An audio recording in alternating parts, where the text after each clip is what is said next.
여러분 혹시 자다가 갑자기 다리에 쥐가 나서 밤을 지새거나 깜짝 놀라셨던 적 있으셨나요? 이루 말할 수 없는 통증에 당황하셨던 기억 아마 많으실 겁니다.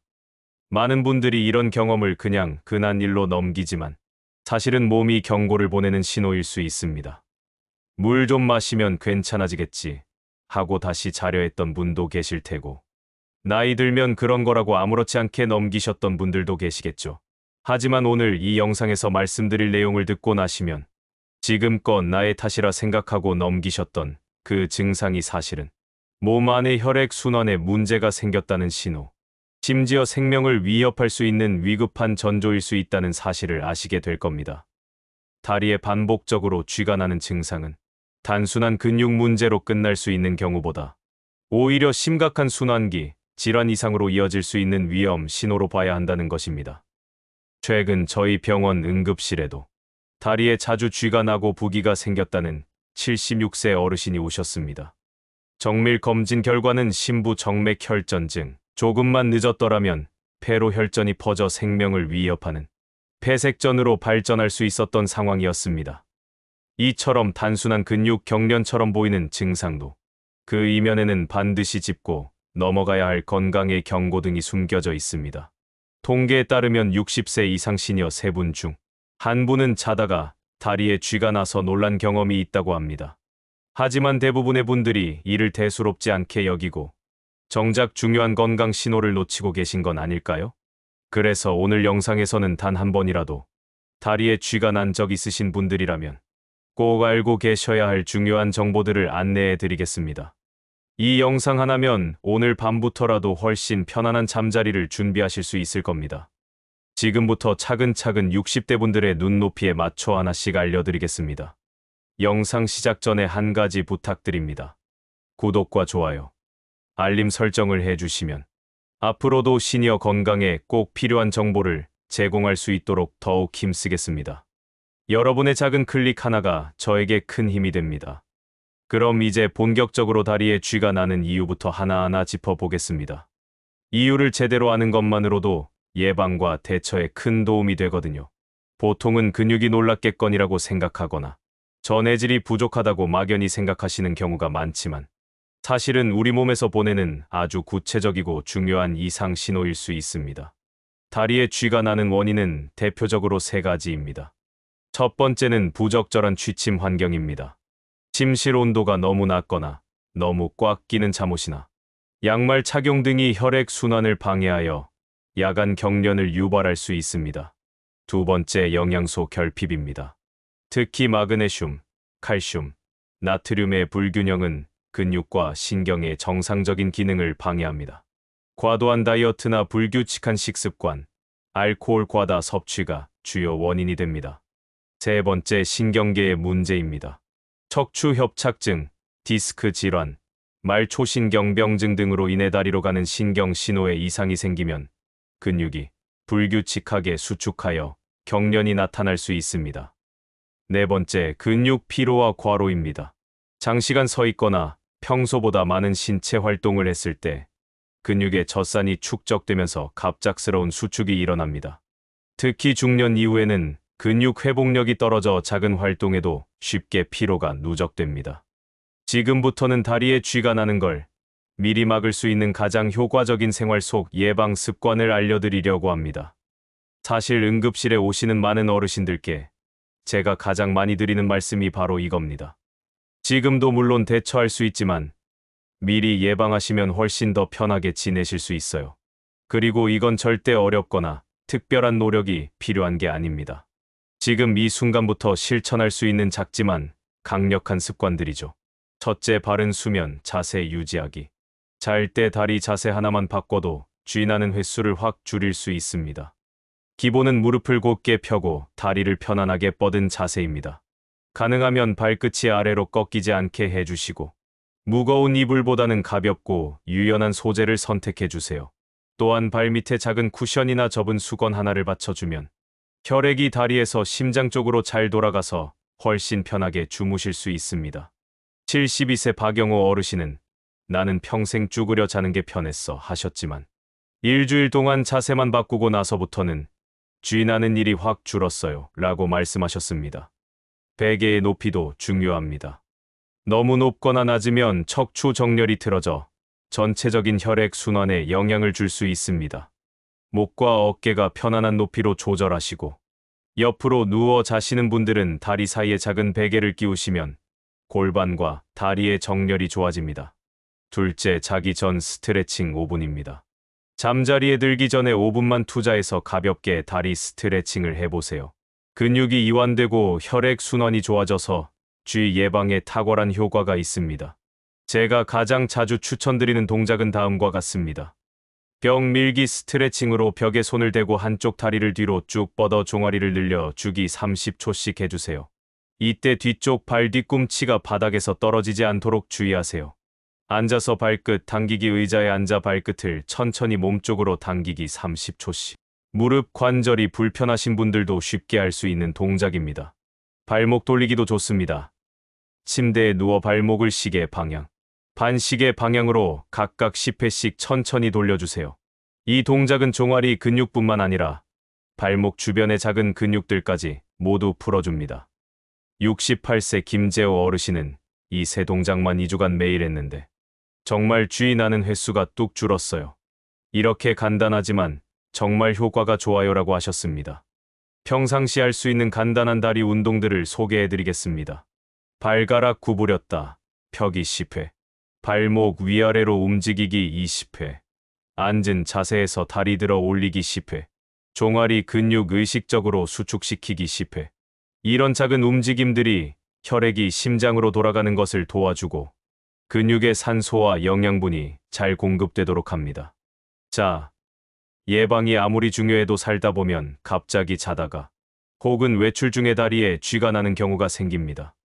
그럴 때 대부분의 어르신들이 당황하시고 어떻게 해야 할지 몰라서 움직이지도 못하고 그냥 뻣뻣하게 누워 있었어요라고 말씀하십니다. 그런데 응급실에서도 제가 꼭 알려드리는 아주 간단하고 효과적인 응급처치법 4단계가 있습니다. 지금부터 차근차근 알려드릴 테니 꼭 기억해 두셨다가 혹시나 갑자기 쥐가 날 때 바로 활용해 보세요. 1단계, 발끝을 천천히 몸쪽으로 당기기. 이건 근육이 갑자기 수축돼서 뭉친 상태를 풀어주는 가장 기본적인 동작입니다. 다리를 곧게 펴고 발끝을 몸쪽으로 천천히 당겨줍니다. 이때 중요한 건 천천히입니다. 너무 급하게 당기면 근육이 더 놀랄 수 있어요. 혼자서 힘들면 벽에 발바닥을 대고 천천히 몸을 앞으로 기울이는 것도 좋은 방법입니다. 또는 수건이나 끈을 발가락에 걸고 천천히 당기는 방법도 있습니다. 주의사항으로는 무리한 힘을 가하지 말 것. 통증이 심하면 억지로 하지 말고 다음 단계로 호흡을 깊게 하면서 긴장을 풀 것. 2단계, 종아리 근육과 발바닥 부드럽게 마사지하기.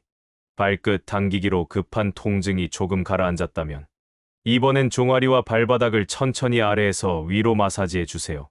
지나치게 세게 누를 필요는 없고요. 손으로 따뜻한 온기를 전달한다는 마음으로 부드럽게 눌러주시면 됩니다. 특히 아킬레스건과 발바닥까지 같이 풀어주면 훨씬 빨리 회복됩니다. 약 5분에서 10분 정도가 적당하고 어떤 어르신은 이렇게만 해줘도 다음날 아침엔 훨씬 가볍다고 말씀하십니다.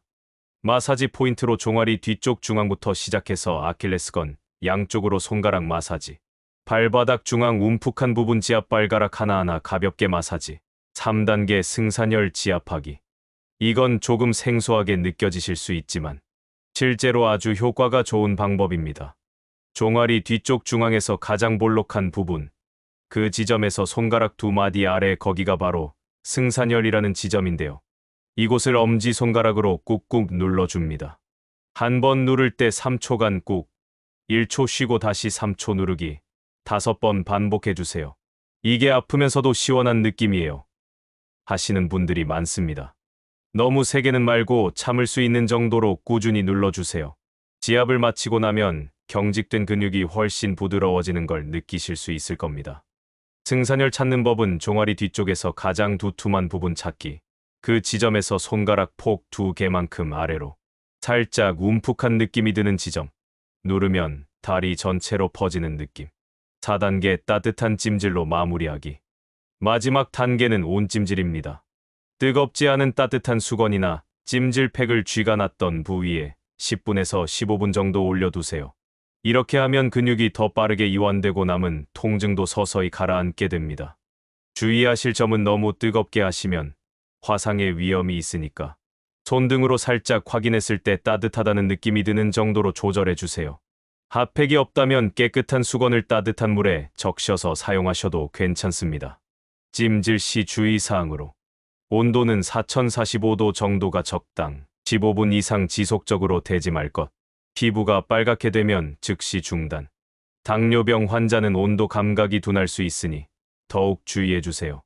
지금까지 알려드린 예방법과 응급처치법만 잘 실천해도 대부분의 다리 경련과 통증은 충분히 관리할 수 있습니다.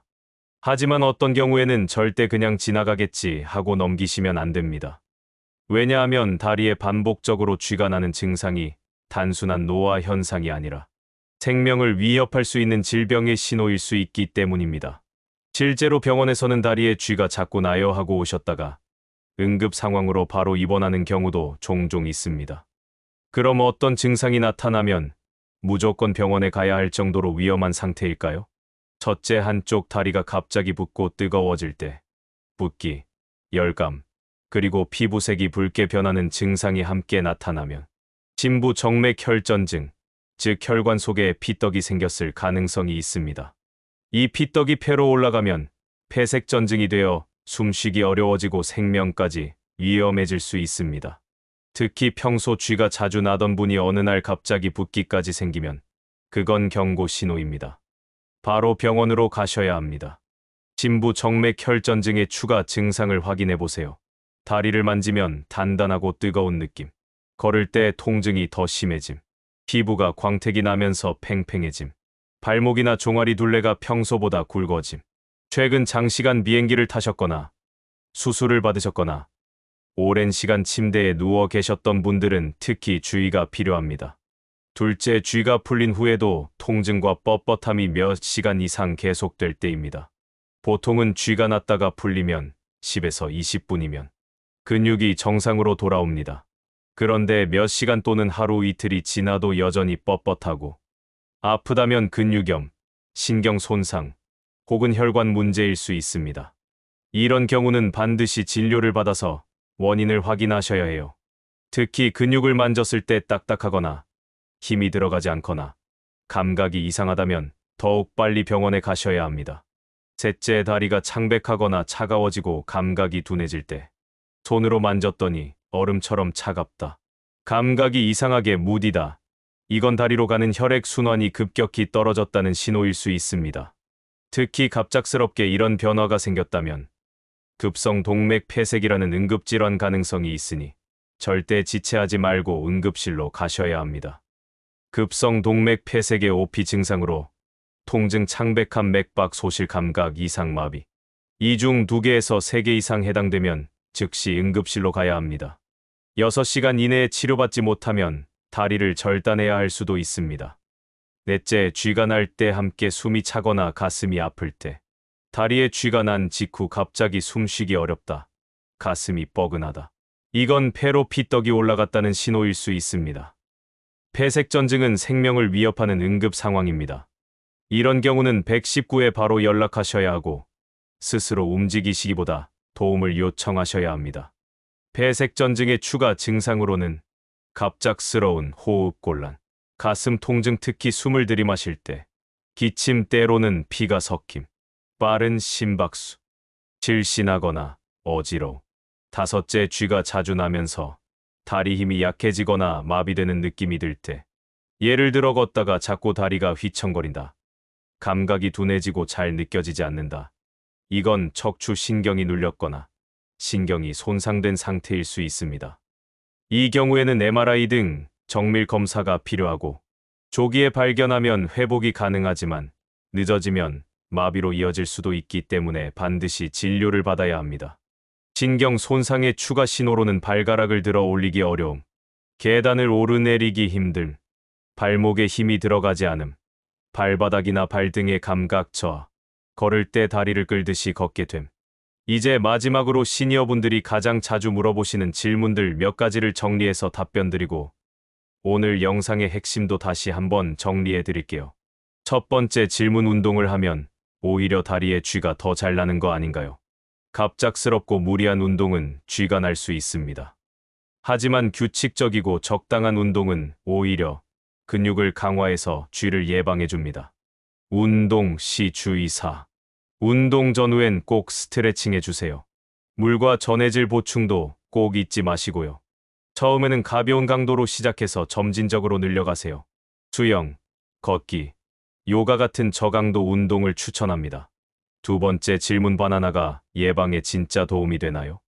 네, 실제로 도움이 됩니다. 바나나에는 칼륨이 풍부해서 근육 기능을 도와줍니다. 취침 한두 시간 전 바나나 한 개, 시니어분들께 아주 추천드리는 간식입니다. 하지만 바나나만으로는 부족할 수 있으니 다양한 과일과 채소를 드시는 것이 좋습니다.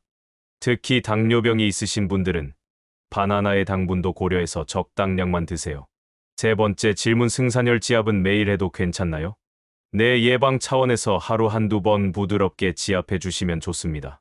단 피부가 약하거나 멍이 잘 드는 분들은 강한 압력은 피해 주세요. 지압 시 주의사항. 직후 바로 하지 말 것. 임신 중이거나 혈액 질환이 있으면 피할 것. 상처나 염증이 있는 부위는 피할 것. 네 번째 질문, 고령자나 임산부도 오늘 소개한 응급처치법을 해도 괜찮을까요? 대부분 안전하게 따라하실 수 있는 방법입니다. 다만 무릎이나 관절이 불편하신 분은 자세에 무리가 가지 않도록 조심해서 해주시고, 몸 상태가 불편하시면 스트레칭이나 찜질만 가볍게 해주세요. 임산부의 경우에는 특정 지압점은 피하시는 것이 좋으니 담당 의사와 상의하시기 바랍니다. 다섯 번째 질문, 잠들기 전 어떤 음식을 먹으면 도움이 될까요? 도움이 되는 음식. 바나나 칼륨, 아몬드 한 줌 마그네슘, 따뜻한 우유 칼슘, 체리 자연 멜라토닌. 피해야 할 음식. 카페인이 든 음료, 알코올, 짠 음식, 나트륨 과다, 과도한 수분, 야간료 유발. 여섯 번째 질문, 마사지나 물리치료도 도움이 될까요? 네, 정기적인 마사지나 물리치료는 근육 긴장을 완화하고 혈액순환을 개선해서 경련 예방에 도움이 됩니다. 추천하는 치료법: 온수치료, 수중 운동, 전문 마사지 주 12회, 물리치료, 근력 강화, 스트레치, 침치료, 한의학적 접근. 이 모든 내용을 기억해 두셨다가 가족분들께도 꼭 알려주세요. 건강은 알고 준비하는 사람이 훨씬 덜 고생합니다. 마무리. 다음 영상에서는 무릎 관절 통증을 줄이는 생활 습관과 스트레칭 방법을 알려드립니다. 평소 무릎이 욱신거리거나 계단 오르내릴 때 아프신 분들, 퇴행성 관절염일까 걱정되셨던 분들은 꼭 보셔야 할 영상입니다. 구독과 좋아요 버튼 한번 눌러주시면 앞으로도 시니어 건강에 꼭 필요한 정보를 가장 빠르게 받아보실 수 있습니다. 편안한 밤 되시고 다리 건강도 마음 건강도 꼭 지키시길 바랍니다. 감사합니다.